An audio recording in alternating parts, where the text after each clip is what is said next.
Hello and welcome back to the Weekend Spread, the Schooner Pod's weekly college football pick'em show.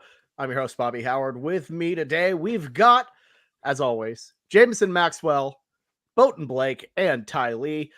And boys, let's dive. I don't want to dive into the standings because what we witnessed last week. Well, I've been considering just putting ass under everything instead of our standings. But no, we have to talk about something bigger, which was last week's slate of college football. It looked to be sleepy. It looked like it wasn't going to be that interesting, and it turned out to be an absolute banger of a weekend. One of the best weekends of upsets, madness. I don't even know where to start. Blake, what was your biggest takeaway from last weekend? Yeah, it's just college football never sleeps. I know we called it on this podcast last week, but really there's always something interesting going on every single college football Saturday. And it just rang true here. It kind of gets the slate back. This is what I love. I guess I'm going to love about this 12-team playoff this year, though, is it hasn't eliminated teams, which is frustrating, but now teams are just all jockeying at the front. Where I originally thought that it was probably Georgia, Ohio State, Oregon, maybe even Texas, coming into the season versus everybody besides maybe Texas, has shown, and Ohio State have shown visible flaws that they can be beat on any given day. So it gives me hope for the playoffs later this year that they're actually going to be interesting. It's not going to be everybody holding serve. We just get 1 through 4 in the semifinals. These teams have a lot of flaws this year, and it's I think it's years of the transfer portal working.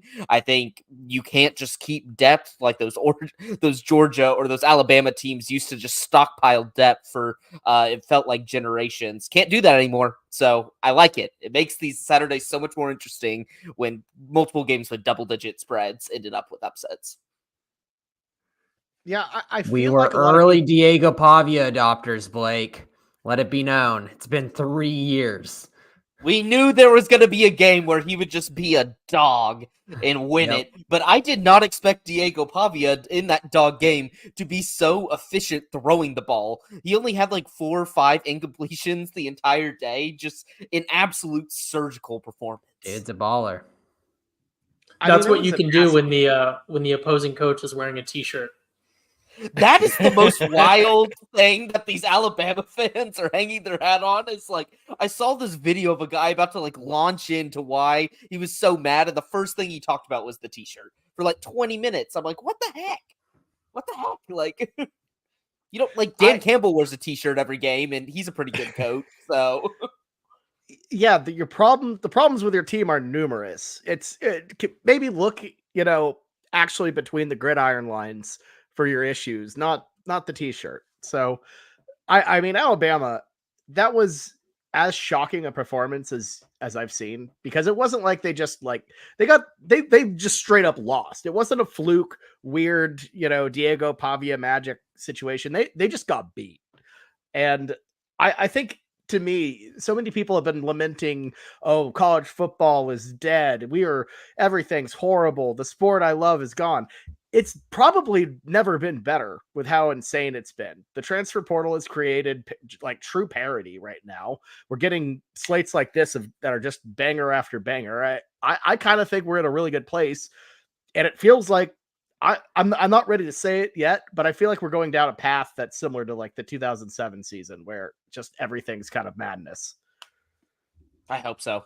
I will say it did feel like, maybe this is some nostalgia, but it did feel like the 2007 season was so many teams were on the up and up. This feels very power vacuum-y, everyone's just kind of crumbling down to the same level. I don't know that it's the same. Maybe same outcome, but it's certainly not. Didn't feel like everyone had superstars and everyone had, all-time greats like 07. Chaos is a ladder, Ty. I'm just saying, madness happens, and I'm happy to have it in any form possible. But any other games we want to comment on? The Tennessee Vols losing, that's so wild. Hey, you heard it here first.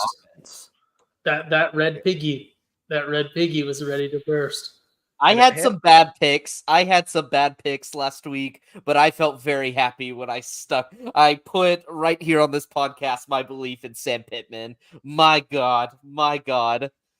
On I an Imagine that island man too. jumping understand up it. and down in victory. What about Arkansas's defense made me think that they're going to do that to Tennessee's offense? Like that really makes you like think how much of Tennessee's offense should we worry about them for the rest of the season? You know, right? I think it's starting part of it's starting a younger quarterback. It's like I think a lot of people forget that there's very few Caleb Williams out there that just can immediately become like impact guys. A lot of these guys that are getting their first starts, like Dylan Raiola, has kind of fallen back to the fold. Like DJ Lagway obviously was never able to separate. Like it's just you got to give these guys time. And you can't expect them to win every single game and perform incredibly like a 3-year starter would when they've only had 4 games under the belt. I also think you have to take into account that Josh Heupel was clearly taking his foot off the gas the entire game, and the grass, because he was concerned about the grass. The hog was really faint on the field. He didn't like it and was just trying to protect his players. So not Tennessee's fault at all. They were just, it was just Heupel, just he was just confident. Yeah. Speaking of underperforming teams, Blake, would you like to address the beloved viewers for a minute or two? It's bad. This is the worst it's ever been. And Gary Patterson, the end of the TCU Gary Patterson days were dark. This is darker. Whenever I go into a nice 6:30 game, the dumbest time never should be allowed on a Friday evening, and roll in there thinking I'm gonna have a nice game, catch up with my roommate who came with me. I was like, this is gonna be great. They go down a little early. I was like, I've seen some slow starts before. No, just absolute domination. And me being a dummy this entire time, and you can see it by the record, is hitting that live odds slam when I saw that plus sign go next to TCU. I go, oh, we're in for a little frog magic here tonight. Nope. We got flat out beat. Just beat down. But I'm going to have to deal with this for another year and a half. So I'll have plenty more rants about this because we're not firing Sonny Dykes this season, sadly. We need another State of the Frogs badly. It might happen. Utah might break me. That's my one hope. I'm like, I always see a tweet after we lose. They're like, just imagine the 9-3 Frogs. And I'm like, you know what? I could. Like, maybe they do turn this around. Maybe God. Practice is good again. Oh, this no. week. He's on his Bobby arc. Oh, boy. No, okay. It's a little different. Got a graph with the playoff path for TCU. We at least won a game on the road in Auburn. TCU hasn't done anything, man. But we should not be bragging about that Auburn win. We can wait for the OU talk, but let's not be going around bragging about going into Auburn and stealing the W. Hard to win on the road. Hard to win on the road, Blake. I almost jinxed Indiana, but yes, I'm glad they pulled it out. I finally got a wild card win, so that's good. That was dirty. Yeah, it was dirty. It was scary. It was scary there. But anyways, let's dive into the slate here. We've been chit-chatting about last week, and let's turn the page on to what is just genuinely probably one of the best slates we've ever had. And we're going to start with the big one. Let's just dive right in. We always start with non-cons, and we're going to start with the game of the week, really, outside of, the game in Dallas. We're obviously biased. It's the number 2 ranked Ohio State Buckeyes, 5-0, 3-2 against the spread, heading to Eugene, Oregon to take on the Ducks, who are 5-0, 1-4 against the spread, though. Oregon ranked 3, Ohio State ranked 2, feeling like a college football playoff Final Four situation. Buckeyes favored by 3 on the road. You can find this one 6:30 p.m. Central on NBC. We are going to go in order of our standings. So Ty first, Blake second, me third, Jameson fourth. Snake draft as per usual. Ty, you have the honor. Kick us off, man. So here's the thing. First off, this is obviously the closest line that Oregon has had all season. First time they have not been favored all season. I was very, very, very, very high on the Ducks. In fact, I have them to win the Big Ten in my preseason predictions. They have been atrocious against the spread, and they have been an absolutely abhorrent team to bet because every one of their spreads has been very easily attainable for the players and the staff that they have. Obviously, they have their issues, but they have never once really lived up to their potential and their expectations, which is very confusing because Dan Lanning gets his guys up for games in big games, and Dylan Gabriel, if you're an OU fan, Red River Week, perfect time to shout this out, can perform in big games. So it's very, I don't know. It seems so clear cut to me that Ohio State is the pick here, but I love my Ducks and I know what they can do, and they're at home. I just don't this one is absolutely tearing. My brain is telling me one thing, my heart is telling me another. But it's I know, my heart knows that my brain is probably right, and my brain knows that my heart is probably right. So I just don't. I got to pick with my mind because the mind tells the brain what to do. That's something that's Jameson. You should know that as a man of medicine, and. With that, that's not a line I came up with. That's from a movie. I don't recall which one. Just say it. Just say it. I don't know. I'm filibustering here.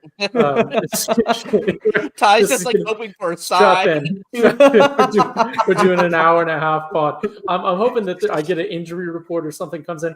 No, you know what? I lose either way. Give me Ohio State. It's an emotional hedge. Call me out for it, but give me the Buckeyes -3. I just don't know if I can trust this Oregon team that I love so much and do have them to win 11 games in the regular season. I kind of want to filibuster as well because I don't really know which side I'm going to go with either. I think Ohio State is a fantastic team. They've played absolutely nobody this year. And that's the thing is both of these teams, I feel like Oregon, maybe not as much because they did have that scare with Boise earlier in the year, but Ohio State has gone so vanilla with their offense that they're not going to show a single thing till this game because they knew they could just, even running the most basic plays in the playbook, they could beat their hardest competition being Iowa last week. And Iowa was able to keep them in early, but they just have too many dogs. They have too many great running backs. The offensive line's great. The defense is the difference maker for this Ohio State team. It's like all the signs are pointing to Ohio State, but I'm just like, come on, are we not going to respect this Oregon home field advantage? I think I'm going to go, okay, better quarterback here slightly. This is the duel of the game managers. With this one? The duel of the game managers, but I think that how the offense is set up benefits this one a little bit better. Give me Oregon. I think Dylan Gabriel just has a slight edge. They're both so game managery. I get it. I really think it's just a very balanced quarterback matchup. Both can be turnover prone in big moments. Will Howard obviously hasn't shown that a ton this year. Gabriel has. And ultimately, just looking at this, I feel like Ohio State is a more complete team. Yeah, you have Will Howard. He's a weakness, but when both quarterbacks are like that, and you have the wide receiver core, you have Quinshon Judkins, at running back. The defense is solid. I feel to me like Ohio State's the better team here, and I get it. It's Autzen. It's crazy, but Autzen wasn't able to help you beat Iowa by more than two, Idaho by more than 2 touchdowns. Autzen, might have helped you scrape out a game against Boise State, who is a damn good G5 team, I will say. I just think the better team wins here. I think we've been seeing this Oregon team all year long as a team that is good, but not great. I'm willing to bet that Ohio State's great. So give me the Buckeyes -3 on the road. This is a tough one, though. It is a tough one. I'm just trusting the better team here. Yeah, I think Ohio State, when you compare it to Oregon, their skill position players is really what's going to set it off. We focus on this Dylan Gabriel and Will Howard. I really think that just kind of washes out. You can kind of split hairs of who's a better quarterback. I really don't think that's going to matter in the big grand scheme of things. But if you have Jeremiah Smith, Emeka Egbuka, Brandon Ennis that you're throwing to on the wide receiver, and you have the two best dual running back room in the country, and TreVeyon Henderson and Quinshon Judkins, I just feel like no matter what, you can say similar things about Oregon's offense, but not nearly as good as things as the Ohio State offense. I I think Ohio State's defense is also better. I think across the board, you just got to give it -3. Yep. So Blake's an island boy for the Ducks there. All right, cool. That I feel horrible about that. I feel like Blake's gonna get it now. Ty, Mulligan? I've already used my mulligan, but I do need to come clean and say that I felt like in picking Ohio State, I wouldn't feel like an idiot if Oregon covered. Whereas if I picked Oregon and then Ohio State blows them out, I'd feel like a complete idiot. Ty, So I don't think you've picked your mulligan. I think I did. No, I you did like didn't. week I've been 2. recording them. No, you did not. You I have not used my wild card mulligan either. But What? I will There's go not a ahead wild and card mulligan. yes, you get one additional mulligan. For the But wild I will not use it. I will not use it. Okay. We need to create a set of rules. Moving on to our next game. It's the 4th ranked Penn State Nittany Lions, 5-0 overall, 2-3 against the spread. They're heading to the Coliseum to take on USC, who is 3-2 overall, 3-2 against the spread after a brutal upset up in Minnesota against the Gophers. Penn State favored by 5.5 here. Find this one, 2:30 p.m. Central on CBS. Jameson, I'll let you go quick, but before I do that, Ty appears to have a question. Yeah, I have a quick question. Sorry. Do you guys know why this is being played at a neutral site? Does USC not have a stadium? The Rose Bowl is also not owned by UCLA either. At least this one's kind of close. OU doesn't have any feud with UCLA. For the record, OU feuding with USC. USC, in fact, does not have their own stadium. It is owned by the city of Los Angeles, and they just kind of rent it. But fair. And it honestly might end up being a neutral site game. USC doesn't exactly have much of a home crowd. Jameson, who do you like in this game? I like Penn State. I like them a lot. Like, this Minnesota team is not something you brag about. They've been okay, but that is not someone like, oh, they beat USC. Yeah, they're a tough, scrappy team. Yeah, they're at home. I could see USC lose. No, putting up 17 points against this Minnesota team should be an embarrassment. And this Penn State team has showed very, very few weaknesses thus far. And I feel like their defense has done really well. Their offense has been competent. I am not believing in this USC team at all. Give me Penn State to cover the 5.5. Here's my thing. This is like the worst bounce back position ever for USC, because Penn State is a team that, this is a big game for USC against, high ranked team who I think is probably a little overrated. But for Penn State, this is a chance to win with kind of a big game. It's a CBS slot. It's against a big logo, and James Franklin doesn't do a good job in big games. But, when you actually look at the talent on the field, this is not a big game. USC is not a big time opponent. They consistently let down, and they're on the verge of quitting, I feel like. And my thing is, Penn State, I don't think they're going to win it flashily, but 5.5 points, especially with how bad USC has been with their rush defense. If Nick Singleton can play, it's going to be a long day for the Trojans. So give me Penn State -5.5 here. Yeah, that Minnesota loss is going to go down as an all-time bad one. It's like that PJ Fleck team. I thought PJ Fleck was finally going to get fired at the end of the year, maybe. Like, they had no direction. And he got him at least some juice. It's against a big logo. It's against a big ranking, or a ranking at the time.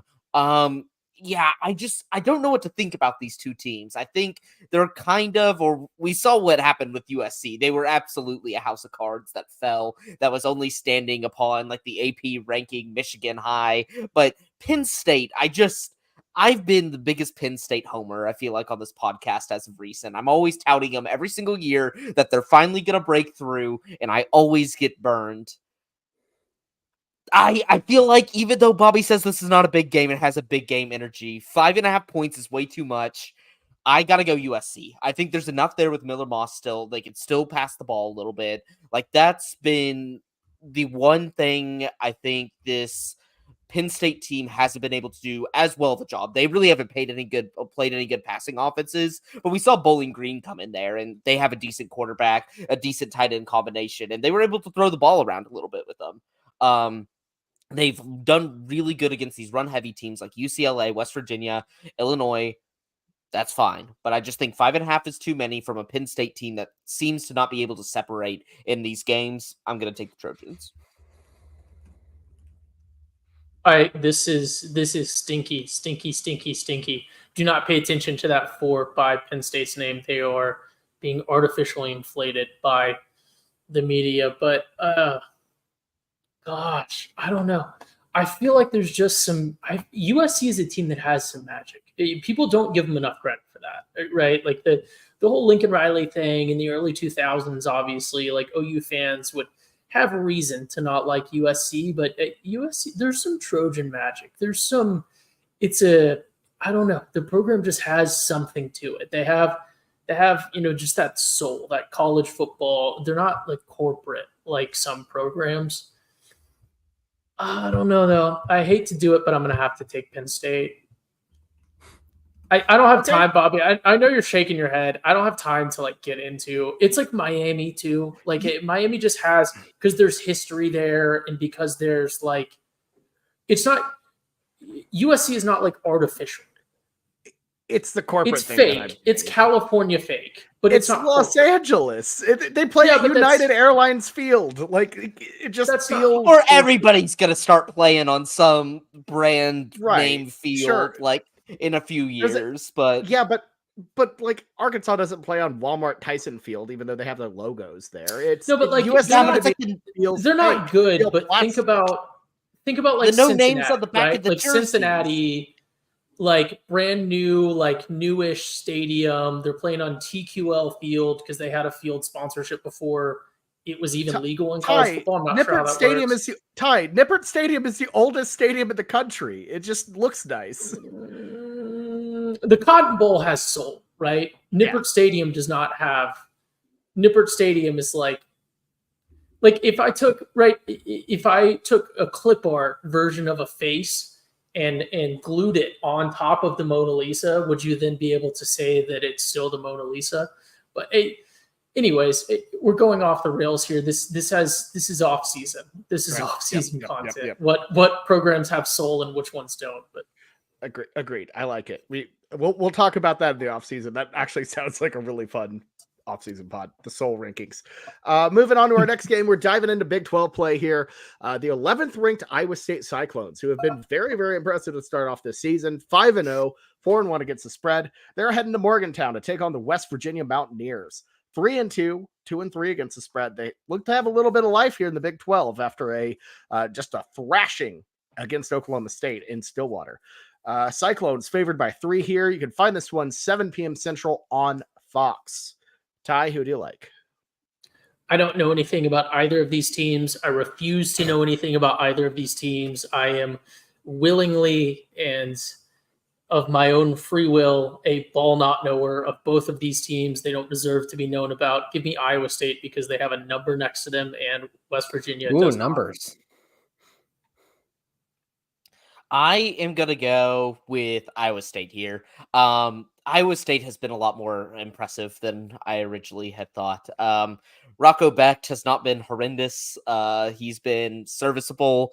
They seem to have kind of the allure they did a few years ago when I guess like Matt Campbell, the pat on the back that it gets is he rebuilt Iowa State twice. Like he took them to the top, put them back in the doldrums again, and then found a way back up. So congrats to him. But really the matchup I'm looking about here is West Virginia. The defense has not been able to stop the run, and that's something that Iowa State has been willing to lean on this year.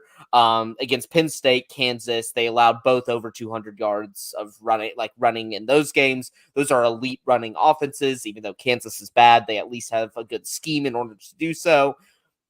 I liked what I saw from Iowa State last week. They kind of got feisty with Baylor early, but then were able to separate at the end. I think they're starting to put themselves at the top of the class of the Big 12. The only thing that worries me, this is the Cole game. This is the Cole Minor uniform game, and there's going to be some awesome juice with that being a night game. But I just feel like the better coach team, the better prepared team, give me Iowa State. Yeah, this is one that I would personally completely stay away from if you have a choice. We don't, because we pick Big 12 and SEC games, like the best of the best, and I think this is a damn good game. On Also, Iowa State has the chance to do probably one of the funniest things ever and roll out the the black and whites from last week, the all whites. just go now. Talk about a game that you have to check your TV for to make sure everything's working all right. But no, I think Iowa State, hell of a program, hell of a job that Campbell's been doing. They've been so steady. I hate this one because I feel like Neil Brown, we kind of thought he was riding the high last year. We're like, he'll continue it.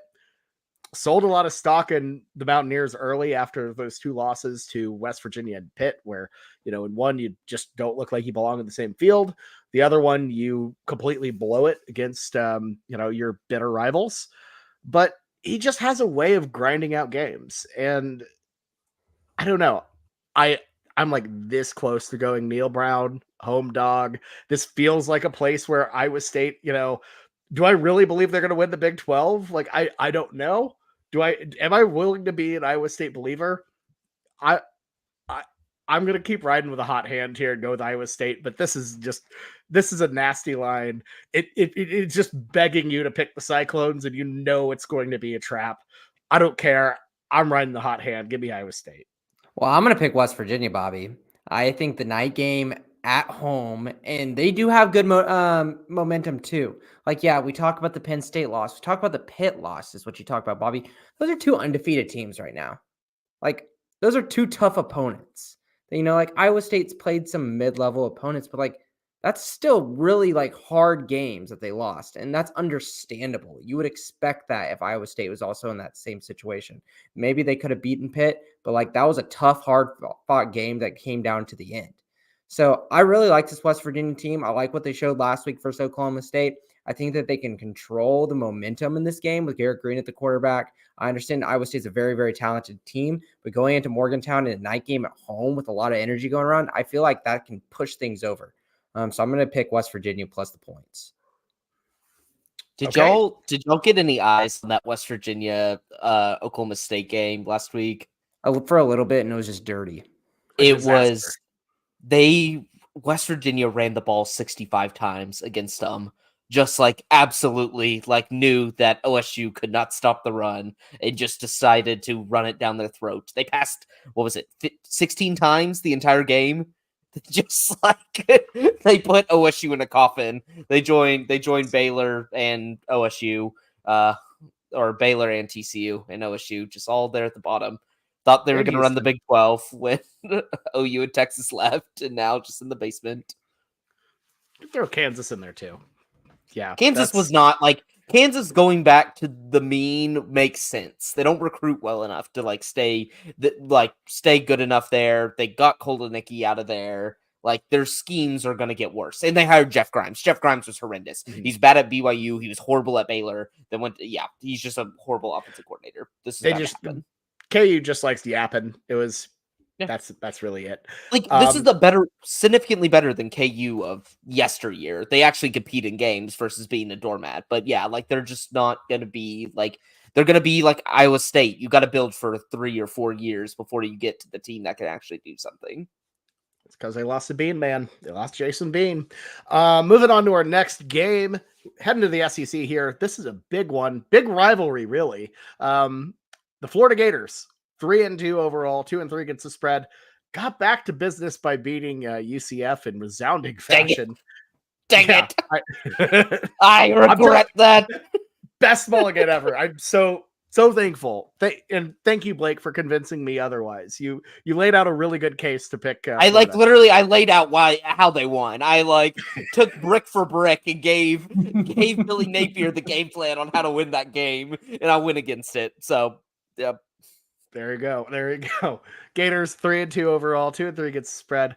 They're heading to Knoxville to take on the Tennessee Volunteers, ranked eighth in the country, 4-1 overall and against the spread after a disappointing loss to the Arkansas Razorbacks.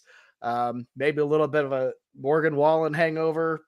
I don't know what that was, but Tennessee favored by 16 here at home in a rivalry game that, just from my cursory look at Vol Twitter, because they're still basically my algorithm right now has been permanently my For You page is just all Tennessee and OU. They're a little. I don't know if they're nervous or I think this rivalry. They were gives nervous them- about this game before the OU game, Bobby. Like this is like a very Yeah. well-known thing that they just feel like this is a cursed game. Yes, Yeah, it, this it's called. rivalry. Go ahead, Ty.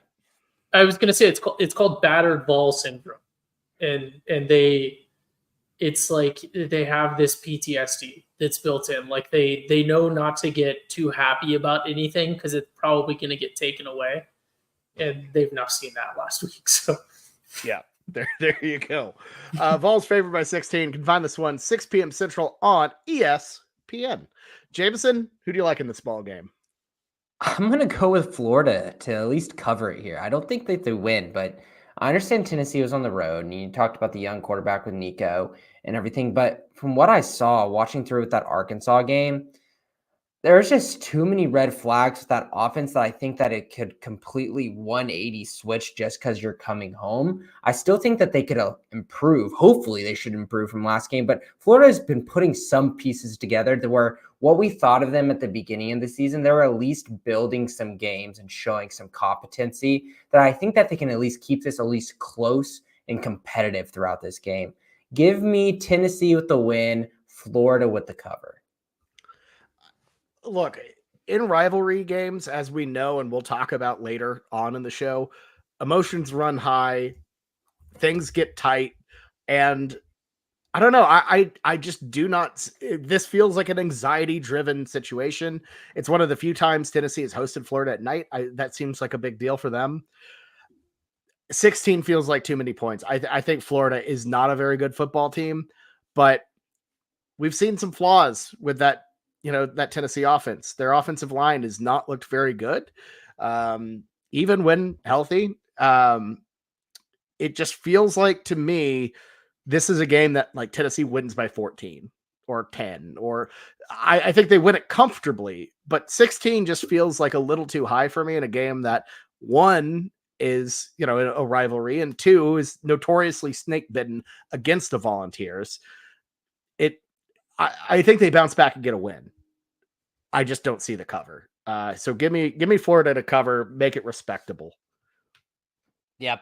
I'm joining y'all. I've not gotten, I feel like, a single Florida game right this entire year. So maybe I'm just snake biting your side, but I'm rolling with the Gators here. I looked back till 2010. It looks like Tennessee's only been able to cover the spread 3 times in this matchup. Florida, even when Tennessee wins, Florida still keeps it way, way too close.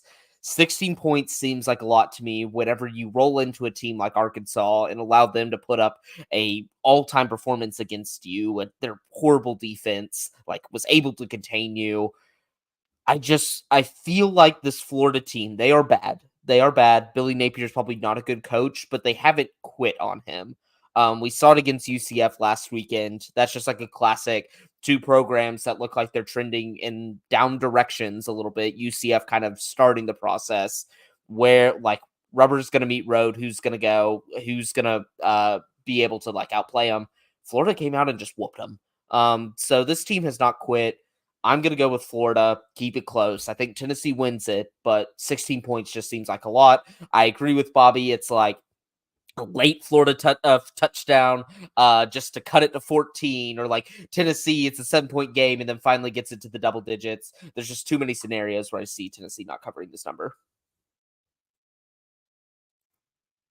Yeah, look, this is an atrocious line. If Tennessee had taken care of business against Arkansas, I feel like we'd be having a completely different discussion. But I know that you guys didn't say this, but I know that we're all thinking this, and I know that the beloved listeners, the beloved viewers are also thinking this. We all know what this game reminds us of. And it's, of course, the Conti Kessin, as Admiral Mahan originally came up with it, the naval fleet decisive battle. You commit your entire force. You pull out all the stops. You sortie every ship that's available.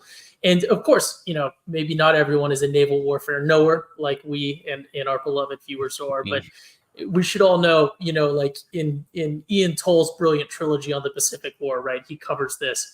And Tennessee is very much the Kido Butai here. They are the proud Imperial Japanese fleet of 40, 41, 42. They've had brilliant successes against the British. They've had brilliant successes at Pearl Harbor, the original attacks on Midway, not the infamous battles. Wake, iteration 2 or 3 for them, and everything else. They've sorted out to the Indian Ocean and back, but now their backs are against the wall. And we're certainly not saying that Florida is the brilliant, Task Force 16 with the Enterprise and everything else. But this is, both teams are backs against the wall here. Tennessee thought they were riding high, and now they've been bloodied. And this is going to be a brawl in the phone booth. And I just think that 16 is far too much for that, for a Tennessee team that has now shown its hand. And we've seen teams as poor as Arkansas and arguably as poor as OU able to capitalize on that. If you're talking about Tennessee can't put up more than 23 on OU and is going to lose to Arkansas, I think Florida, as down and out as they are, is going to be scrappy enough to keep it close in a rivalry game that Tennessee has traditionally struggled with. So I think it could click for Tennessee here. It could, Midway could always go the other way if the Japanese had decided, to keep armed torpedoes or keep armed bombs and not back and forth. And there's not a reconnaissance battle in football unless you're cheating, like some teams like to do. But I think Florida keeps it close. Anyone had any idea where that was going to end? I didn't know which team I was going to pick when we started that. I think that's what I think that's what I also was the catching. strategy board, like moving the little ships and stuff to give me. Well, I realized it was kind of a bad comparison because Florida's not necessarily on the up and up like the U.S. Navy was at that time, but stranger things have happened. Yeah. Speaking of reconnaissance, college football, old Piggy Barnes out there spying on OU in the 1950 Sugar Bowl. Yeah, can't forget Piggy Barnes. Moving on to our next game, heading back to the Big 12. It's the 18th, tied for 18th, ranked Kansas State Wildcats, 4-1 overall, 2-3 against the spread. They're heading to Folsom Field to take on the Colorado Buffaloes, who have been in a weird way, one of the surprises of college football this year among ball knowers. 4-1 overall, 3-2 against the spread. K-State favored by 3.5 on the road. You can find this one a nice little Big 12 after dark, 9:15 p.m. Central on ESPN. Ty, who do you like? Here's what you need to know. K-State, who can we comp them to? Nebraska, but better in every way. And Colorado lost to Nebraska, who is worse in every way. No, that is not a good comparison. Nebraska's better than K-State. Yeah, I don't know why you're comparing K-State to Nebraska. Because Colorado lost to Nebraska, James. Okay, carry on. It's going to make sense. Okay. I don't know anything about Nebraska or K-State. I know that K-State is better than Nebraska. What I do know is my beloved Colorado Buffaloes. Ignore the numbers next to the teams. Ignore the records of the teams. K-State is a better team. Colorado has some assets out there. They have miraculously been able to turn around some of their position groups that were much maligned early in the season. They have stars, right? Shedeur Sanders is the real deal. Travis Hunter is the real deal. He's the only real deal that's on the cover of the college football video game. I'll tell you that right now. We will continue to say that throughout the season. K-State is going to easily cover this spread, but I'm not going to pick against my Buffs. Go ahead and give me Colorado plus 3.5. What the They're heck going to lose. going They're going on to lose with by Ice Pick 10 today? probably. They're probably going to lose by 10. He had But a go whole ahead and give me dilemma Colorado. earlier about not picking with his heart against his Duckies, and then went ahead and picked with his head and picked Ohio State. And now he is going with his heart and not his head for Colorado. So I think we're showing your true power rankings, Ty, that Colorado is much higher than your Ducks. Okay, Colorado's also not playing Ohio State, Jameson. That is also true. Yeah, fair. That is true. I mean, K-State, last time they were on the road, they got blown out by BYU. So, they're going to be significantly nice, like the BYU fans, significantly nicer than what they're going to face at Folsom Field. Colorado fans notoriously, genuinely have always been nasty. At least from what I've understood. That's what I was about to say. I'm like, they are the they're the like worst fans, not in like the don't show out. Like they say some of the most heinous stuff imaginable, like the newer ones, because everybody goes to Colorado, I guess, because it like is still on the West Coast from California. So they move over. They have a football team with some hype, and they think they can talk like crap. They are just heinous. They're trying to act like they're an SEC school, so they just say some of the most diabolical stuff I've ever heard. I've never seen more fans come up and flip us off like in a game in my life than going to the TCU Colorado game. And that was before the Dion era. And like Dion is probably honestly, it only has probably jazzed it up a little bit. Yes, Ty? So, I'm sorry. I just want to make sure it's reiterated for the record. Blake has called a team east of the Continental Divide a West Coast team. With their enrollment, you might as well call it that. It has a lot of California kids. A man from Texas is calling somewhere. You also else call California Texas like. California also all the time. Is it not? I'll pull up Zillow right now. Oh my god. Okay. Okay, that's good. Okay, Blake, go on your pick. I'm sorry. Yeah, this is going to be a really good game. Like, now is the time. Last year when we got all the weird Colorado hype, when they weren't actually good, and they were getting big noon, they were getting all the attention in the world. They're still getting a lot of attention, but not as much as last year. They should start paying attention to this Colorado team. They are actually pretty good. The game against UCF is like still one of the most mind-blowing results to me that this Dion team really got up.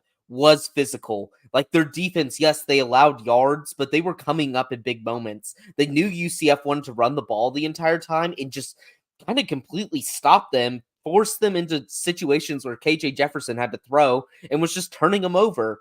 I'm kind of seeing a similar game script here. Avery Johnson has been very turnover prone this year. They have not, like we saw it in the BYU game. It absolutely killed them. They really just want to run the ball. They want to do designed runs, read options with DJ Giddens and him. They want to establish that run. And I was honestly impressed, like they're with Colorado and how they reacted to UCF's running attack. I think 3.5 points in a very raucous environment that is definitely going to be hyped for a night game and a chance of like if Colorado beats K-State, they're going to be ranked. Like a chance of an actual true ranked Colorado that has proven themselves. I think I underestimated coming into the season really like their ability to step up on defense. Shedeur Sanders is playing, I think, pretty fantastic ball, and Travis Hunter is probably the best player in the country right now.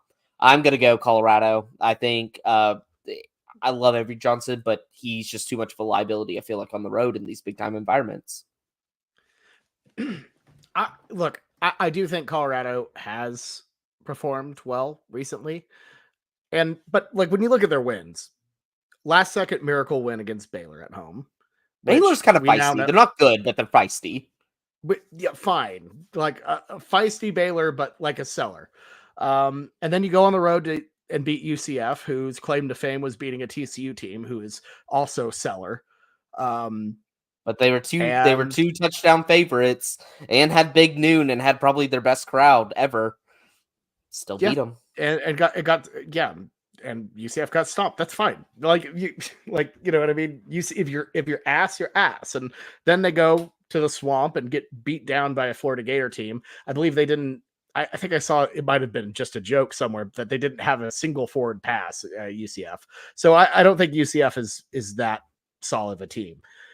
So I think the hype for Colorado, like I'm going to give them their flowers. They're better than I thought they were, but I don't think they're at the tier where they can beat Kansas State. I think K-State to me just feels like, they took their licks in that BYU game. They've recovered. Giddens is good. Johnson is good. I know Colorado was pretty good at stopping the run, like UCF's run, but I don't know. I think Johnson's just a little bit too UCF's run. Exactly. I think Johnson's too dynamic. I like K-State on the road. I don't think this is a blowout or anything by any means. I just think that maybe, some of the Colorado hype is, built on some really bad opponents with bad resumes. So I'm going to go K-State here -3.5. I think it's going to be I think this is going to be a solid game. I just don't think they're on K-State's level. I think the Wildcats are, can be a damn solid team when they're not imploding. So we'll see how it goes, but we're going to go K-State -3 here. Yeah, I'm going to go Kansas State as well, Bobby. I think we're a little too quick to jump on saying Avery Johnson can't get it done on the road. This guy's a young quarterback. He's been thrown into this, and he had a tough game versus a BYU team that is currently undefeated, is a number 14 team in the nation, who has showed a lot of good things this season. So I think we're a little bit... Tulane. I think he Tulane's did okay. not bad. They're not bad, but had a rough time on the road. Did he really do rough on that in that game? Like they didn't run him. They didn't run him, and they didn't run him. Tried to play it vanilla, and he can't really. Yeah, what did he do wrong in that game? I see 2 touchdowns, no interceptions, and 40 yards on the ground. Like I think he did just fine in there. So what I'm trying to say is him as a person. I think we're getting a little bit ahead of ourselves by just judging on that BYU game that obviously stunned me. That maybe he just doesn't have it on the road. I think going into Colorado is obviously going to be a tough environment. We all know that. But at the same time, I think this guy's got a lot of skill. And I think Kansas State's offense has got a lot of skill here to where I feel like that even though Colorado did this for UCF and all these opponents, like Bobby said, like this is not at the level of Kansas State. I think it'll be a fun game, but I think Kansas State covers. Good points all around, honestly. That was a really well-analyzed game. Moving on to our next one. It's the South Carolina Gamecocks, Oklahoma's next opponent. 3-2 overall and against the spread after a pretty bad, I would say pretty solid beatdown at the hands of the Ole Miss Rebels. They're heading to Tuscaloosa to take on the Crimson Tide, ranked 7th in the country, 4-1, 3-2 against the spread after really one of the biggest embarrassments in school history and a brutal loss to Vanderbilt. Bama favored by 21 on their get-back game. Find this one 11 a.m. Central on ABC. Jameson, do you think the Tide respond in resounding fashion and get a big cover here? I think they do, because South Carolina, if we just want to talk more about not Alabama themselves, but South Carolina, they looked hurt. A lot of their good players weren't quite there. Lenore Sellers, I don't think looks completely healthy from what we saw in that Ole Miss game. All in all, I just think this kind of Gamecock team, what we saw at the beginning of the season, where we're like, damn, this got a good defense, they got a pass rush, like they're kind of scrappy here. I think that's kind of falling apart, and health is a big thing in college football. And then Alabama coming back home, and we can all clown them and everything, but whenever you got a team like South Carolina who's only able to put up 3 points versus Ole Miss, and you have to go into Tuscaloosa in a week where they're really going to be fighting back to bounce back. And this is a team that beat Georgia. We can clown them for the Vanderbilt game, but like this team has got something there that maybe it doesn't show up every week, but they got something there. I feel like this can really set them up for a great opportunity to have a big win. I don't see enough from South Carolina where I think they can keep it within 21. Yeah, that Carolina offense is it's just kind of it just looks rough right now. I'm with you. I think they look because I mean both Sellers and that running back both were questionable, didn't look great. They looked choppy the entire game. Alabama's going to be out for blood. I don't know how good they're going to be the rest of the way. I think there's some serious issues with that defense, but that offense can put up some points. And, there's no, they are hearing it all week long. This is a bad spot for South Carolina to be in. I think the Crimson Tide roll big. Give me Alabama -21. Yeah, I'm just sticking with y'all. I know we have to include SEC games because that's why we do it, but I said the inclusion of this game is similar to this meme on the screen. This is a bad game. This is a bad game. You should please describe the meme for the listeners. You must describe the meme. This is the podcast, Blake. It is two. I don't know what branch of the military they are, but like They're Canadians. Canadians, two Canadian military going in with the clown in the middle with an AR-15, and then being backed up by two more Canadians. This slate has been just a banger of one. We still got a lot of banger games to go. This is a bad game. This is just bad. Don't watch it. Alabama's gonna kill them. It's y'all mentioned it perfectly. Like Lenore Sellers, like even if he's healthy, hasn't looked like he's been competent enough to like really be that like difference maker with his legs a little bit more to keep teams honest. It seems like he can't throw the ball either. And like the way you have to move it against Alabama and Vanderbilt, they showed it last week. It's like Vanderbilt had success in the run. They were able to run Diego Pavia, but like Pavia did have to throw like 20 times. 25 times and very efficient throws at that. And that is kind of the recipe for success. South Carolina does not have that.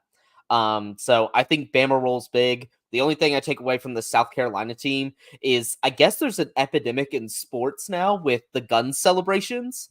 There is a lot of flags. I'm loving this.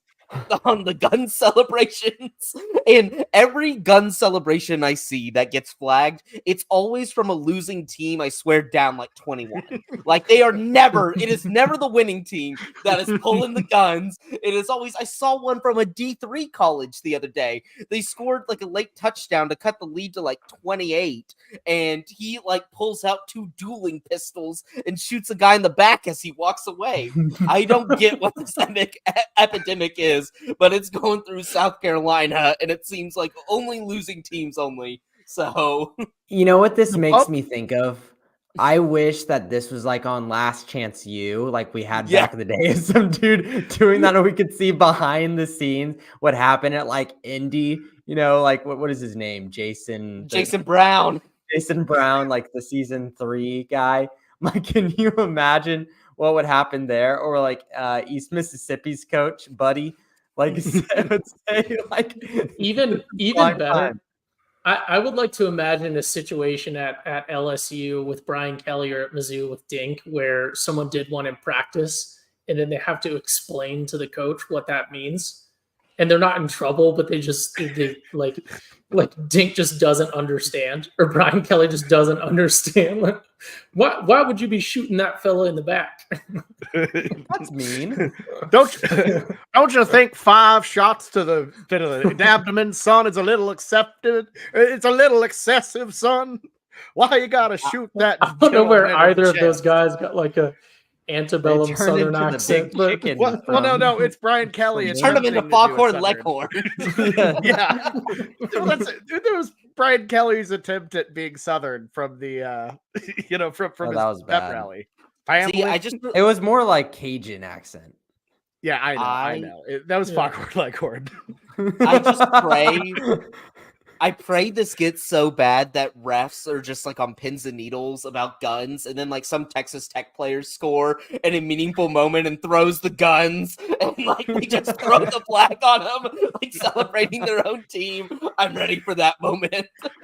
I don't understand what goes through someone's head being like, you know what won't be offensive? A pump action shotgun multiple times after a sack. People are not using their brain like you are, Bobby. You are putting your reality into somebody else's reality.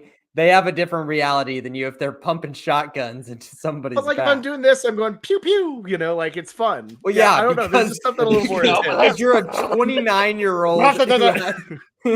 Like, you're not a college athlete. Fair. All right, Ty, let's get this. I think Stephon Diggs did it. Well, Stephon Diggs. Let's not talk about Stephon Diggs currently in the news right now, because there's some things where we're going to talk about his character. Like, do we want to go into Stephon Diggs on the pod? No, skip. Please, Ty, pick this game so we can move on. I actually don't know what happened. All right. Oh, no, Blake doesn't know. Oh, I don't know either, but I know that's an NFL player, so who cares? Oh my God! What? Just saw the story. Ty, I'm sorry. Did he go to Georgia? 8 months. No. Anyways,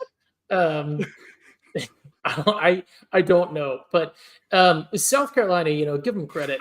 They're a team that has soul. I just found out the other day about the tailgating. Blake might know. Do you know the plural of caboose? Caboose. Caboose. As soon as I said it, I was like, oh no. I don't know. They've got. Shout out to Garrett if he's listening. Terry Debussy. Terry Debussy. What a dog performance last week. Shout out Great Terry performance Debussy. from Debussy. Pause. All right. I don't know. South Carolina, they show out for their team. They've got just such a unique culture over there that is so SEC. I really appreciate it. At the same time, Bama, my big talking point for Bama, and we'll continue to hammer this as we get later in the season. I think they win this one pretty handily. They have the game in their control the entire time. -21, I think, is certainly achievable. It's definitely within their wheelhouse, and it would be their decision to not cover it if they don't. But I do think Bama is at risk of becoming, I don't want to say an emperor's new clothes situation, but they did not have the turnover over there that myself and a lot of people expected, with people portaling and everything else with the staff turnover. And the loss to Vanderbilt is certainly a crack in that armor. And I think that there's some other games later on in the season. If they lose this one, right, I think you're going to see an exodus right away. But I think there's some games later in the season for them that were excusable without the Vanderbilt loss. But now I think if they don't continue to win through, I think they're at risk of reaching a cliff here. But I think Bama takes an easy -21 in this one if they do what they need to do at home. I'm rigorously looking up the Emperor's New Clothes synopsis right now and trying to figure this out because I don't know about it. No, the Emperor has no clothes. Right. The traditional. Jameson, you don't know that? I don't know. So like a sorcerer. sorcerer, bottom line up front, like a sorcerer or something convinces an emperor he's got this brilliant cloak or something, but only if you believe in it. It doesn't exist. And the emperor, wears it at a parade, but he's actually just not wearing anything, but no one can say anything because it's like if you don't see the clothes, that's because you're a non-believer and you must be shunned. I don't know. You can gaslight a man to walk around naked. Yes. There's got to move on, guys. This hurricane stuff has showed me there's some dumb people out there. A lot of them. We're really doing pop culture today. Please move on. We got OU Texas to talk about. We've been going for 57 minutes. We're gonna go with the Arizona Wildcats. I don't know if that's right. 4-1 overall. No, that's not true. They're 3-2. They're 3-2, 1-4 against the spread. They're headed to Provo to take on the BYU Cougars. This graphic is a disaster. BYU's 5-0 overall and against the spread. They are favored by 4.5, and you can find this one 3 p.m. Central on Fox.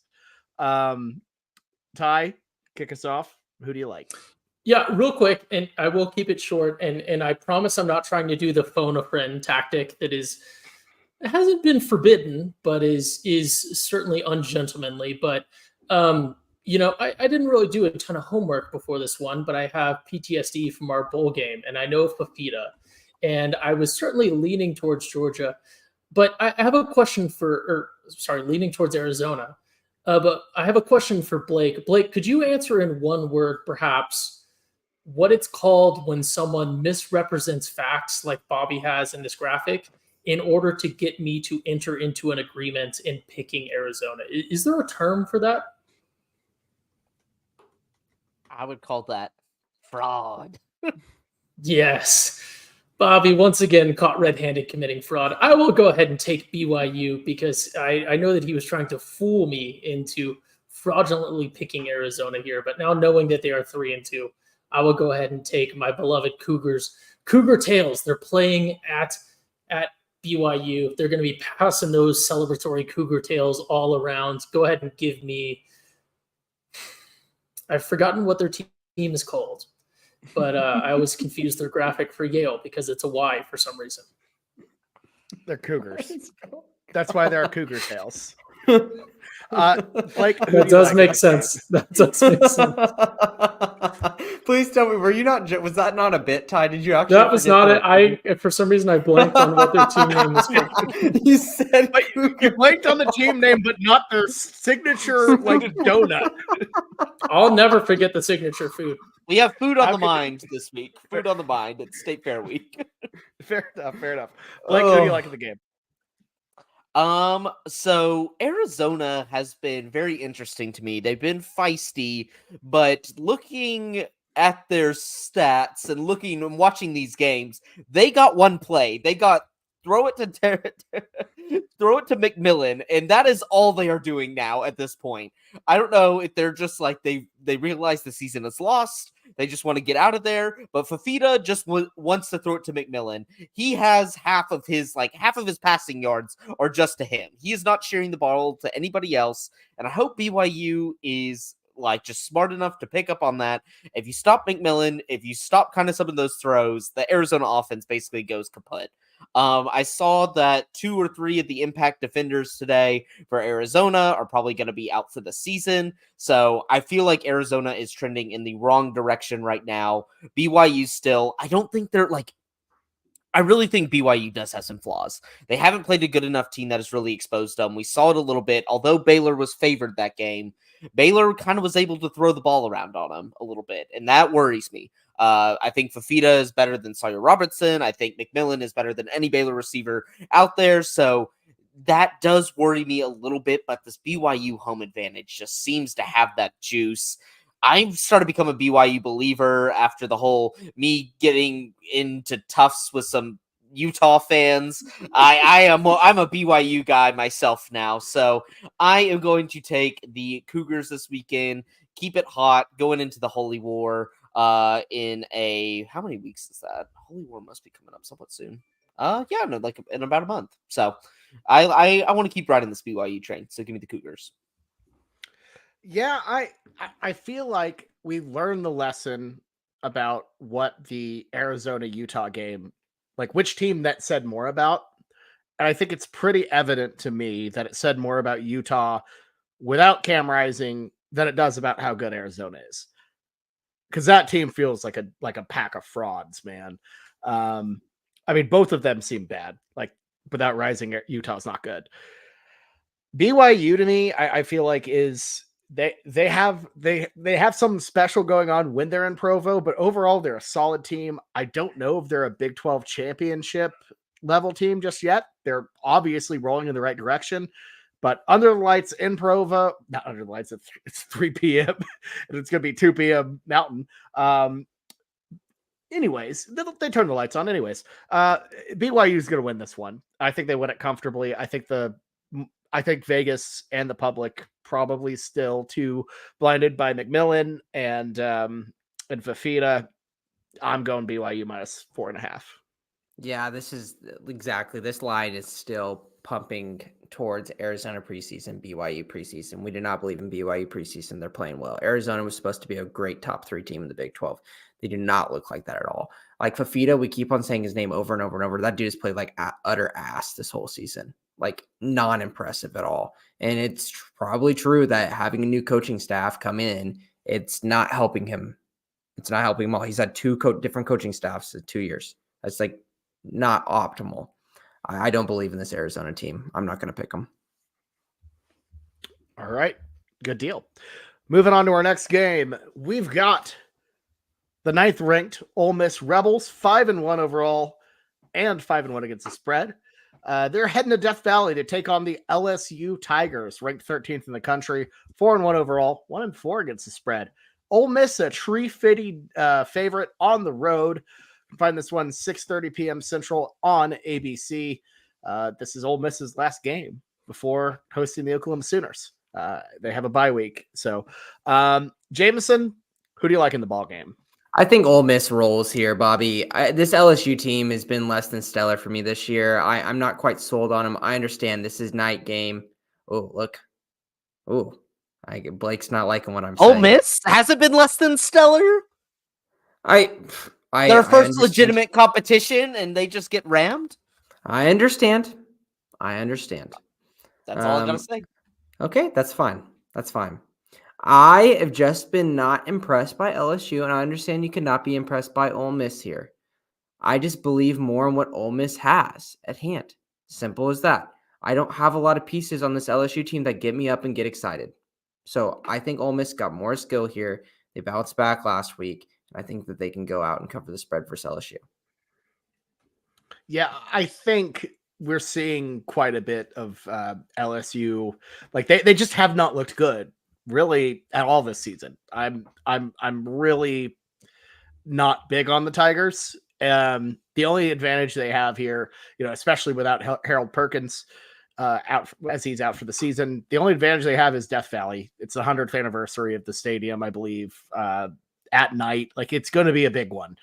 But I just think Ole Miss is the better team. I think they've got their wake up call.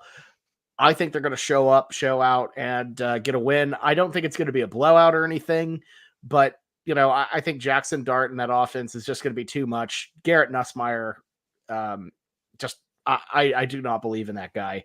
I don't believe it. I'm so out on LSU. I'm also kind of low on Ole Miss, but I'm way more out on LSU than I am Ole Miss. Keep baiting Blake into pick this fraud LSU team. No, they're not frauds. Because this is what happens when you allow preseason perceptions to enter your mind and constantly reinforce a certain team. This is happening with Ole Miss. LSU, sure, they haven't played like the toughest schedule known to man, but they've actually played some teams with a pulse. Besides Ole Miss that comes in against a Kentucky team that actually has some smarts behind them as a head coach and just got smacked around that field. I'm telling you, this Ole Miss strategy of them not playing anybody and then expecting them to go into these big game environments and try to win, they are not that good. They are a little bit better than last year's version, but they cannot play in these big games. I've seen it time and time again. Give me LSU at night. I think Garrett Nussmeier is a better quarterback than Jackson Dart. I don't want to hear about numbers when they're just keeping in Jackson Dart late into games versus Wake Forest and Furman and Middle Tennessee. Oh, pump up the numbers. Look great. The only thing they're not pumping up is the win column at that university. So I really don't care. Your coach is going to Florida next year. Give me LSU. LSU is going to roll them off of a bye week. Time to prepare. A defense that is definitely improved after last year's monstrosity of a defense. I think LSU's going to roll them. I think this one's not even going to be close. I was so excited when I heard, oh, the spread's 3.5. I was like, oh, they must have given it to LSU. Nope, you're giving me plus points at home with LSU. Give me it. They are going to roll this. They're going to roll this other Tigers team, but this other Tigers team is a paper tiger. That is the Ole Miss Rebs. They are just not good. They are not a good football team.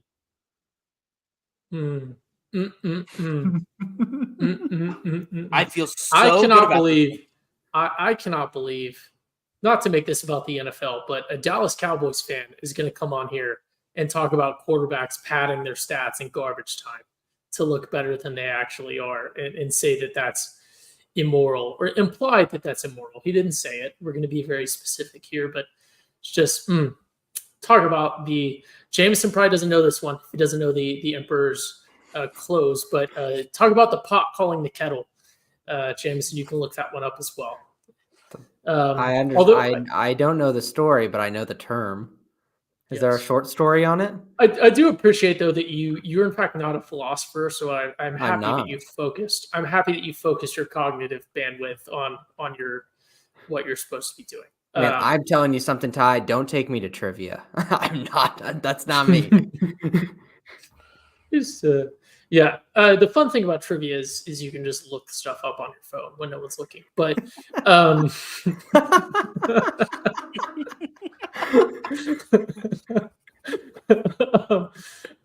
completely lost. I was all over Ole Miss, but Blake makes such compelling arguments, and then I start to think about this is Death Valley. Ole Miss is just not the powerhouse that people want to claim that they are. Kiffin doesn't win big games. And then I look at against the spread. I know it's the up next fallacy, but I just love the idea that Vegas is like, they know what they're doing with setting these lines. And now that we've reached mid-season, we will see like a regression towards the mean here. And the fact that Ole Miss is 5-1 against the spread and LSU is 1-4. Ooh, this is not the way to do this. I'm throwing away my lead in doing this. But go ahead and give me. Oh, I can't believe I'm picking Brian Kelly here. Go ahead and give me LSU plus 3.5 at home. That's so much. I'm gonna. Jameson, I feel good about this. I feel good about this, No. Jameson. You know I why felt good Ole about Miss it is 5-1 beforehand. against the spread? They're running it up on just a whole bunch of bum teams. No, here's the thing, Bobby. Whenever Blake gets his emotion gets the best of him, it always just flies right back into his face. It's similar to me whenever I pick with my heart. You know, he gets way too emotional about these things, and then it just slaps him right back. I feel very good about it too, Bobby. If only we could have done like a Malort bet for this. I don't know whenever we do, but will I see you by the time that this game is done for Malort? Is the question. That is We can find you. We'll be in the same city. Will you still be there Saturday night? Yeah, we can try to. Let's put it on the table. If not, I'll get you some Malort. Trust me. Yeah, I have you had some this Malort many too. of times. I've done this many of times. So yeah, I can get want you in on some this. I want in on this. Okay, All right, Malort bet. Perfect. There we go. All right, let's move on to the game that we've all been waiting for. It's the big one. It's the Red River Rivalry, the Red River Shootout, whatever you want to call it. It's Oklahoma and Texas. Throw the records out. Throw the rankings out. Nothing matters but this game. Nothing matters but winning that golden hat. The Sooners enter this one as 14.5-point dogs, the highest number since 2005. So it's been a while since OU's been this big of a dog. In the past 10 years, this game has come down to one possession. So very, very high spread here. Vegas does not think it'll follow that trend. And look, I know it said throw the rankings out, but we have to acknowledge the Texas Longhorns ranked number 1 in the country for the first time in this game since 1984. Jameson, do you know what game that was? Which game? The 15-15 tie, infamous OU game in its history. So this is a big one. I don't know why you put me on the Central. spot. I told you I don't know history. I was getting my fables wrong, and you put me on the spot. I don't know these things. Oh, I know you don't know history. I just wanted to do it for fun. Find this one 2:30 p.m. Central on ABC. This is a massive one. Guys, Texas is absolutely rolling. Oklahoma is still trying to find itself. Ty, you kick us off here. Are you going to be the bearer of bad news and pick against the Sooners, or I don't know? What are we thinking here?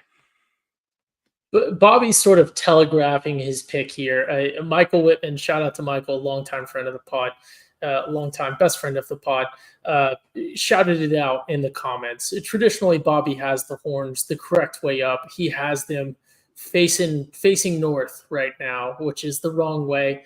And he's sort of telegraphing where his heart truly lies in this one. Here's the deal. Sometimes OU's going to let you down. And as the fans, we always know better than the team does. Look at Caleb Williams and Spencer Rattler. Who did they start in that West Virginia game? None other than the Rat himself. And we all knew that Caleb Williams was the better pick, right? History has smiled upon OU fans who booed Spencer Rattler out of that game and brought Caleb Williams in. And what better a game to bring that up than Red River, where Caleb Williams saved the day from Spencer Rattler's atrocious play. Unfortunately, this year, OU does not have a competent offense. And I know Bobby said the other day when we did our OU Texas preview with Chris Eilenstein, TCU alum, but Texas fan, however that works. Bobby said that he felt like this Texas team had taken a step back from last year's, which, right, I don't think is a cold take necessarily. That was a playoff team, and this team, we'll see where they go. But this OU team is not the OU team of last year. And unfortunately, I think that there are some tough decisions that need to be made when it comes to this OU team. Not necessarily the players. I think the one tough decision with the players has been made, and was that the right decision or not is it's rather opaque because of the injuries on the line and the injuries with the receivers and the underperformance of the running backs. But there's some tough things that are going to have to be decided with this OU team going forward so that we do not settle into this perpetual, middle ground, never really winning anything. We're at risk of becoming A&M in perpetuity within the SEC, or worse, even Arkansas, when we should be a powerhouse who's up there with, it's a bad comp this year, but LSU, or, we're a little far off of Bama and Georgia right now, but we should be around in LSU. That's OU's realistic spot within the SEC, and we're going to have to make some changes to get there. And unfortunately, I think a tough loss to Texas in this game is going to help us reach our true potential. So this is not a vote against OU, but I think the reasonable thing and the smart thing, I can't do another punishment on the weekend spread. I've lost, what is it, 2? Is it 3? Is it 2 or 3 years in a row now? I can't do that. So I can't pick with my heart here. So unfortunately, this is the part of the movie where the hero gets knocked down. And I'm going to have to go ahead and take Texas minus 14.5 in this one, because I cannot do another punishment on the weekend spread. You don't have to do the damn horns up, though. Okay. Blake, who do you got? Yeah, so this one's really interesting to me. Like Bobby pointed out perfectly today, that this game is always traditionally close. Like, regardless of the point spread, throw it out. If you look at how it's shaped out of the last few years, there's rarely a double-digit win, if ever. But I can't, that's the problem. You can't allow history to form present perceptions of what these teams truly are. I think Texas is, although Bobby might be right that this one's a slight step back, maybe a slight step back from last year, the entire group of the country have dropped down significantly more. Like, this Texas team reloaded in a way that most of the country did not, and they have looked fantastic because of it. Their Arch Manning came in, looked good. Quinn Ewers looked incredible. I expect Quinn Ewers to play this game. I think this is a Texas rout. I think this one gets ugly early. The concerning things about OU to me is the highly touted win against Auburn, as said earlier in this podcast. This Auburn team's trash. Peyton Thorne is not a good quarterback, and yet allowed him to look pretty decent till the final play of the game. This OU defense that was talked about all year long about being good, which they are. They're pretty good. They have some guys. 482 yards against them, just allowed the ball to get slung all around them, and an offense that I don't truly believe in. I think Michael Hawkins is a good quarterback. He is a freshman, though. He is a true freshman coming in for the second start of his career against a Texas team that is looking closer to what we've seen from Alabama and Georgia over the past few years than we have like OU. The talent, I think OU maybe edges them out a little bit in the defense, but it just worries me. OU has not, they played the legit Tennessee, and I don't think Tennessee took their foot off the gas completely per se, but it was a little concerning to me that they were able to dumb down the playbook and still beat them. This one makes me sad, but I think we're seeing a 21-point win here from the Longhorns. I think OU's trending in a bad direction. Here's my thing. I wouldn't say I don't think OU is trending in a bad direction. I think they are in a bad spot. I think, they're, the offensive line is still trying to figure itself out. Each week you get a little bit more cohesion with what you have. It's been a bit makeshift along the way. You expect to get some wide receiving talent back. Obviously not all of it. And Michael Hawkins, I think we're going to see a significantly better Michael Hawkins Jr. than we saw against Auburn, and obviously against Tennessee, with more time to prepare an offense around him with what they have. This the bye week really does help OU's case here in terms of preparation, in terms of trickery. You don't know what look, if there is a creative bone in Seth Luttrell's like noggin, you hope that there's a way he figures it out. We saw it with Levy last year, called the best game of his career by far in Red River in 2023. He did a damn good job, without a doubt. Like, did good with OU Texas. The rest of it was bad, but fine. So I think the offense is going to be manageable. We've seen people in the previews talking about from Sunday talking about how last time we played them and they didn't have a quarterback, we beat them 49-0. This is a different situation. I think Michael Hawkins can create some magic there. Will they? I don't know. If they look like they have the past couple weeks, then yeah, they're going to get blown out probably. I like to think the offense looks a little bit better. They were really good at not turning the ball over against Auburn. I know that's one game, small sample size. Hawkins, to me, seems like he takes better care of the ball than Arnold.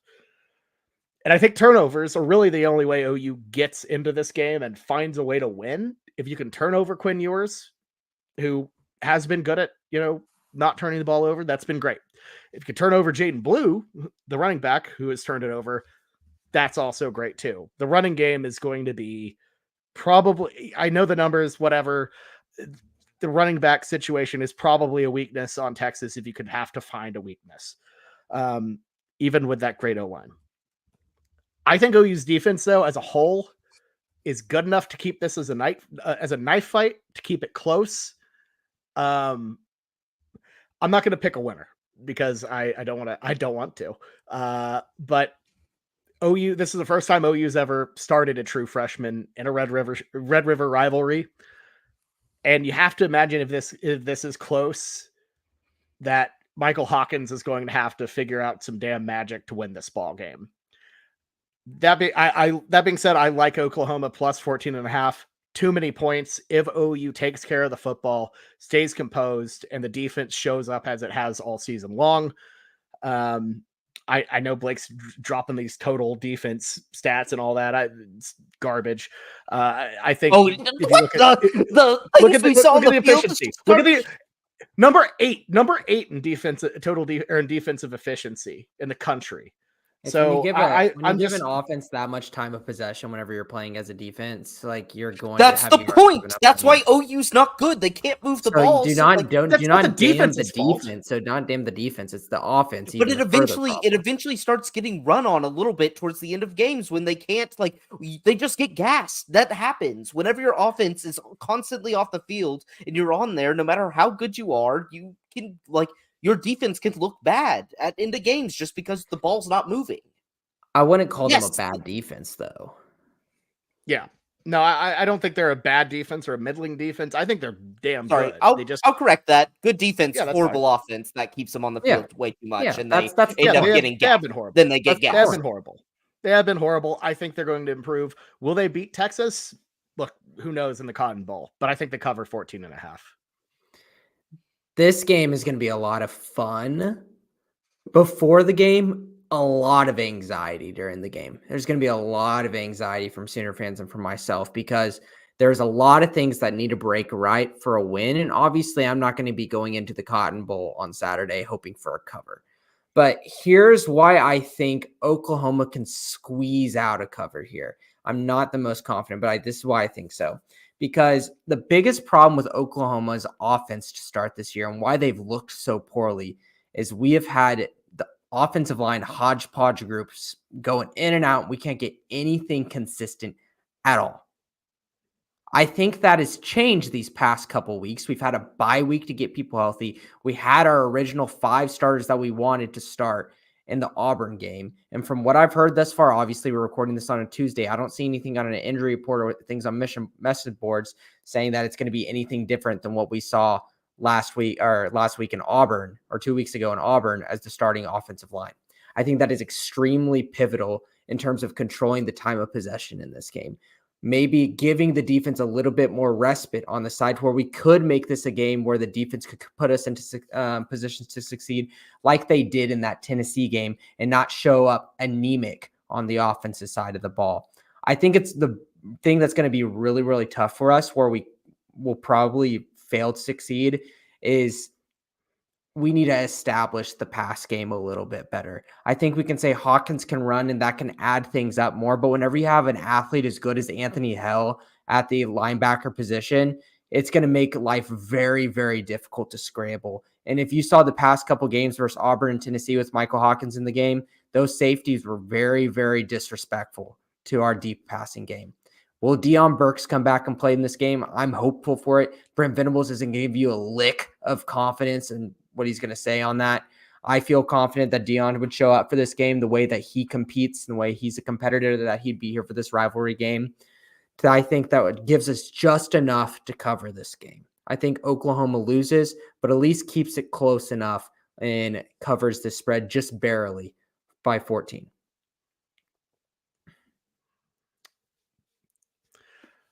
Ty, I didn't know if you were wanting anything to say there, or should we move on to our favorite pick of the week? You know, I had planned on picking against OU and then mulliganing back so that I could do like last year when Blake and I rode against U2, the only true OU fans on this podcast, and picking OU against y'all. But I just both of you tables have turned. OU. Both of you picked OU, and I don't necessarily. I wish I hadn't done the horns up, because the horns up was a foolish. I feel like I would have maximized my chance to get you guys to pick Texas had I not done the horns up. But I wish I had. So give me horns down so that can. Are you mulliganing? I'm certainly not, but I am. No, we do not accept. This doesn't burn my mulligan. This doesn't burn my mulligan, but I am mulliganing the horns up. I am throwing the horns down, but I will have to ride with Texas because Blake and I have a very solid record when we split against U2. Bobby and I are not good at picking the Red River shootout rivalry. Yeah, especially in Red River. Blake and I have a very good record. So I'm going to go ahead. I'm going to unfortunately ride with Texas. It's an emotional hedge. Send hedgehog emoji in the chat. I don't care. The past week, this whole bye week, I was very ready to pick Texas and say that they just run away with it. I don't know if it's just some copium and I'm being biased here, but I'm going to pick. It's just not fun. It's not fun to pick Texas. It's a 14. That's how I am with TCU. It's how I am with TCU. Okay, and I'm going to say this. Is Texas really that good? Yeah. I think they're I do not think that they beat a mid-Michigan team and garbage. They looked good doing it. And they looked very good doing it. They took care of business. Kudos to you. You took care of what you needed to do. Taking care of business all year. Every game I'm watching. Because we're a disaster, Blake. Yes. Because we're a disaster, Blake. That's what I don't get. I do not think Texas is this juggernaut Georgia style team. I think they are a good top football 5 team. They're a very good, solid football team. I don't think they're this just destroyer of worlds, team that they're making them out to be, because everybody else in college football is not. And I don't. That's the thing, Bobby. They could be not destroyer of worlds, but they could be the cream of the crop because everybody else is falling. I think they're just good. I think they're a good football team, but I don't know. Do you think they're in the SEC championship? This is making me worry about my Oklahoma pick. Bobby's confidence on this. You got to give respect to Texas, man. They're the best team. They had their backup quarterback in the last few weeks and have looked very good still. It's obviously a different situation. Arch Manning is good. They're.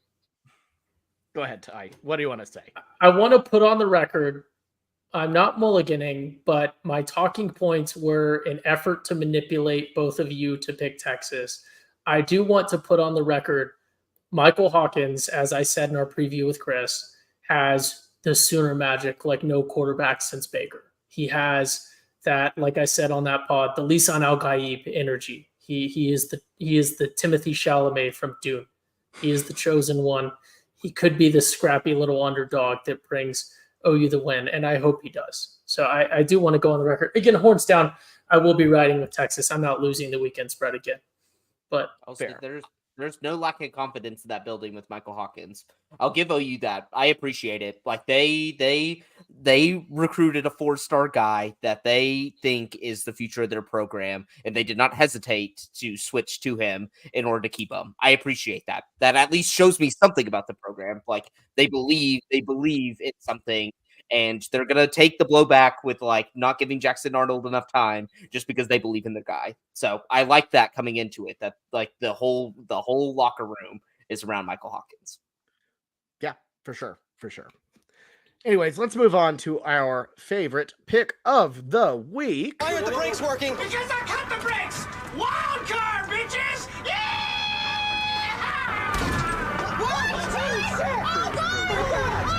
Brakes, guys, I can't stop this fast. All right, it's time for our wild card pick, where we can pick our favorite game of the week.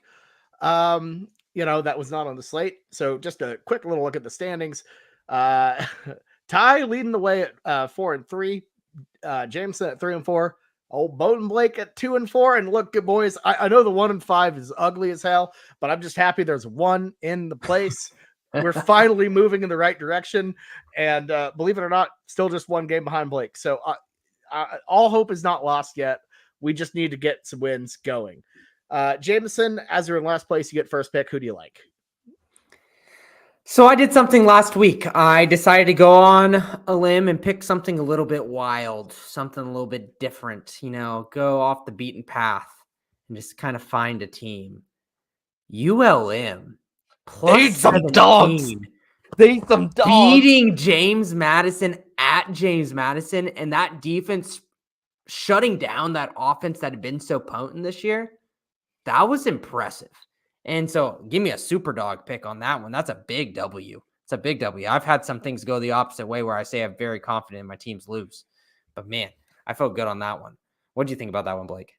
That I am rooting for ULM's like just constant success because one, it is one of the hardest jobs in the country. Like they do not get any funding. They are traditionally horrible. Like it's up there with like Akron, San Jose State, like some of those where it comes to you get nothing there. And you know what makes this even better is that dumb program in Alabama, the UAB Blazers, had an interim coach. This guy that is hosting, coaching ULM, that the team rallied around, and they said, no, we want to go for the social media clicks, the memes, everything else, and went with Trent Dilfer.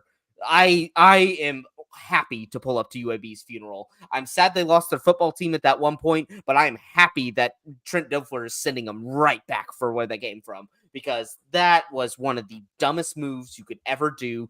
Don't hire a guy that is just a good private school coach in Nashville, Tennessee to lead a legitimate D1 program, like D1 football program, an FBS program at that, not even FCS. So ULM, I am all aboard. They have some of the coolest uniforms in the country too. I love them. Yeah, ULM at home, -6.5 versus poverty Southern Miss. Southern Miss has not been a team that has looked good at all. It's honestly been an embarrassment. How the hell is ULM only 6.5-point favorites at home playing this Southern Miss team right now after what they look like for James Madison pretty much for the earlier part of the season? I think that's wild. I think that's absolutely wild. Go Warhawks, baby. This is my new team. Hop on, ULM. Fair enough. I like the vibes with ULM. They're fun. The throwback situation's pretty cool.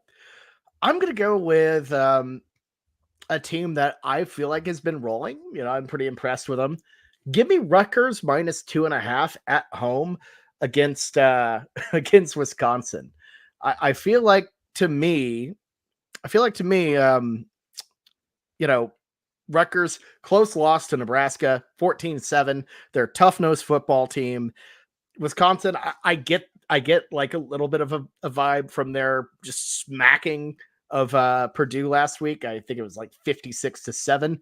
But to me, Rutgers, I think they're just Shiano has this program in a good spot. They're on the rise. I think at home, they could get it done. So 2.5 feels doable for the Scarlet Knights. We're locking in Rutgers -2.5. God, I'm panicking. I still don't really have one. I'm kind of filibustering to bring up one thing. Perfect. You know what? I'm gonna do it. A team that has played absolutely nobody this year is hosting one of the best programs that is probably going to make it into the college football playoff. And I am talking late night, 10 p.m. on island. We got Boise State coming to Hawaii. It is the Ashton Genty show. I am getting behind it.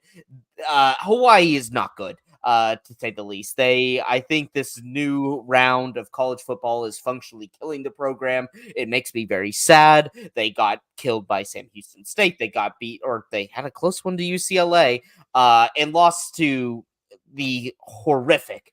I've never seen a program worse in college football in San Diego City this year. I'm told that They had a big one last week. I was told that with their new coach, they would be completely turned around. I've never seen a complete dumpster fire of a program more than San Diego City.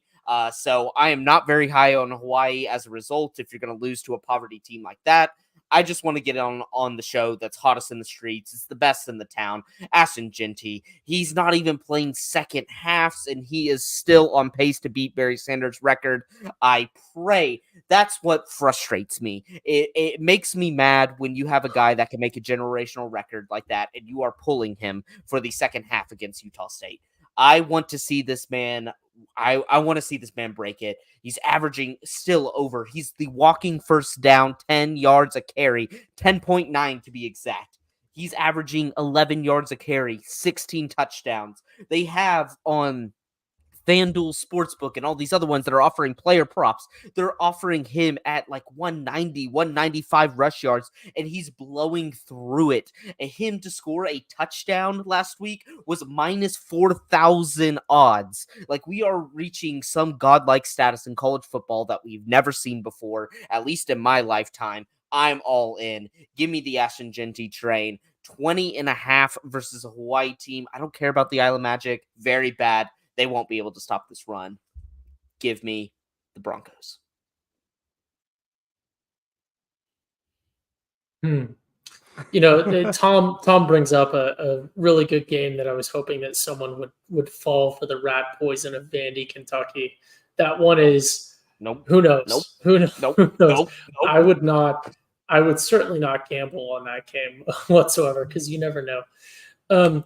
But what I would like to do on this wild card, because I am in a bit of a privileged position this year in being above 500 on the wild cards, and we're not above 500 on picks overall, but we're still beating everyone else. And one thing that you know not to do if you followed this pod for a while is pick certain teams more than once. But sometimes the fruit is just too tempting. Sometimes you're just put in a position where you can afford a loss and you really have nothing to lose.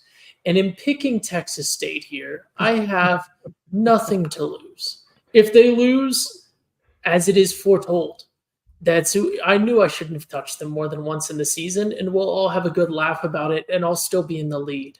But if they win, I'll break the curse. And if they do lose, I'll twist the knife by cursing them. And Jameson will be wriggling in his seat as a Texas State fan. A Texas State fan so loyal to Texas State that he's locating and meeting up with not other Texas State alums, because I don't think Jameson's ever even been to their campus. But he's locating Texas State people all around the nation in person and meeting up with them. And who knows what they're talking about. But because I think that is privileged information. That's Texas State fan privilege. But I'm going to go ahead and pick Boko here. Boko the Bobcat, Texas State. We have not forgotten, and we will never forget that mascot. Go ahead and give me Texas State. I actually don't even know. 14 versus Arkansas. Oh, they're playing State. Arkansas State. Yeah, is it 14? Yep, 14 even. Okay. Yep. All right. Well, go ahead and give me Boko minus 14 against Arkansas State. I hope they don't cover, just so that Jameson wriggles in his seat. No, You know what I that's want? good. I hope they lose outright. You know what I want, guys? I want that damn music. You never saw this coming. I summoned Pot of Greed.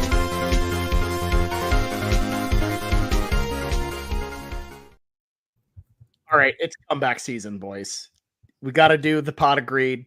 I'm making my extra wild card pick, and I'm going to go against what I've said recently, and that you don't trust Kyle Whittingham, and you don't trust Utah until you see Cam Rising back. It's been a bye week. They got embarrassed. The Lions shifting the right way. Give me Utah -6 on the road against Arizona State to cover on Friday night.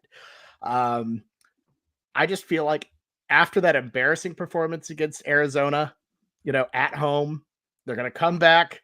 Rising, I feel like this is actually when he shows back up because, surely, right? And You 6 think? points, it's an Arizona State team that I'm like, meh, kind of okay on. I'm feeling good. I'm feeling good about Utah -6. That's within a touchdown spread. I think the Utes can get it done. So my wild card pick, Utah -6, Arizona State. Bobby played the music. Do you think? Oh, no way. You never saw this coming. I summoned pot of greed.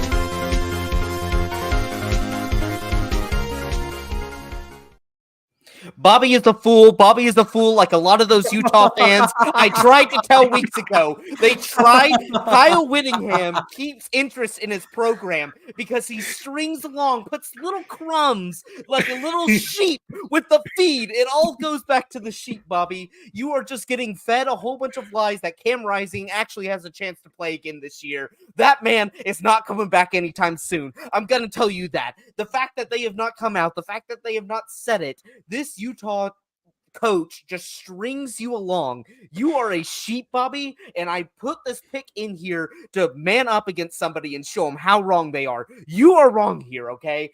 I've been trying to tell these Utah fans, Cam Rising's not coming back anytime soon. Arizona State +6. It is the biggest lock of the week for me. I love it. There is no way Cam Rising plays this game. Absolutely not. There is not a single chance. I don't need a medical degree. I do not need any background in science to know that this man is not playing. Utah Twitter is putting funeral-style edits of Cam Rising highlights about how much they miss him just because they aren't seeing him anytime soon. Kyle Whittingham does this every single year. I've seen it countless and countless times again. It was last year with the knee. People actually believed last year that Cam Rising was going to play. He had no intention of playing. This guy is never coming back. Give me Arizona +6. This is a steal. You get it before the actual injury reports come out. I feel more confident about this. The fact that Bobby's double dipping with this, I'm gonna teach you and all these Utah fans that I keep on feuding with on Twitter a little lesson here. That your poor prince that is supposed to save your season. He ain't coming back. He ain't coming back. Yeah, Whittingham's press conference, it seems to be that they haven't cleared him yet to return yet. And the quote is he's like crossing his fingers, hoping that they can get him back for this game. He said there's a chance. I don't need to hear. That's not the best. That's not the best language that I want to hear. See, Jameson, you're doing It's what also Bobby's doing. Arizona You're State. reading What do you mean? I'm on your side, Blake. What are you talking about? Get out of here. You're still perpetuating the lie that you should actually believe a single word that comes out of Kyle Whittingham's mouth. You shouldn't. Just use your brain. He is not coming back. Okay, what do you know about this injury? You don't. This man has done this before. It's just follow the history, the timeline. This man doesn't want to play football. He wants to collect his little $2 million check that he's probably getting from Utah each and every year to come out there and play 2 good halves of football like he did this year. Like, great for him, but I have to teach these Utah fans a lesson. I do. I was gonna say this. I was gonna say this on Bobby at kickoff at 7:30. It's gonna be 102. This is going to be the hottest game that Utah has played all year. It's going to be hotter than like noon in Stillwater. Actually, I looked up the weather. So I don't know. These Utah boys ain't seen this yet. And how they still beat them without Oklahoma State without Rising. Yeah, but we're talking about Oklahoma State. Arizona State has looked like a competent team. Yeah, they beat Texas State, and that was a really good game. Yeah, Texas State, who turned around and lost to Sam Houston, right? Like Sam Houston is also a very good football team. I will Yeah. say that. I don't know. I'm just You don't know? This is your one time a year where you have to know. It's the time of the year where you get to pull out the card and say, No, I got a lock. I'm not sure about Arizona State. I don't know. I'm not sure so about Arizona State, Blake. I'm not sure about him. I love Cam Scattybo as much as Mexico. Another Malort on this one. Let's do it. Double Malort. I got 2 on the line. Yes. In. All right. You know, Jamison's a man of science, so he might know this calculation off the dome, but this Salt Lake City is not a mile high, but as we all know, hot weather makes air less dense. Air is less dense in the heat. Well, these Utah boys, we're about 1,500 feet above sea level in Tempe. Are these Utah boys going to be huffing and puffing for air, or do you think the altitude? What is the degrees Celsius compared to air density formula? Does anyone know? Okay, I think we might. We're an hour 45 in, so we're done with the podcast. We'll put that on socials. We'll put that formula on socials. Yes, I'm sure we will. Guys, thank you all so much for watching, for commenting. We very much appreciate it. Whether you're a Sooner fan, a Longhorn fan, a various other fan we see from here and there, we appreciate y'all watching us make our picks and chiming on in. It helps our channel grow. If you liked what you saw, make sure to subscribe to our channel. Helps us grow, helps everything. Like the video. Appreciate y'all. This has been another weekend spread. We'll be back next week for a week 8 slate that I do not have up and I forgot about. But I'm sure it'll be really good because it's college football. Actually, it is a pretty good slate too, Blake, I believe. Like there are a couple, I think Alabama, Tennessee. Am I right on that? Yeah, third Saturday. Georgia, Texas week. Yeah. Like there's some good games. So week 8's gonna be fun. So until then, have a good one, everybody. Good luck out there. And also beat the hell out of Texas.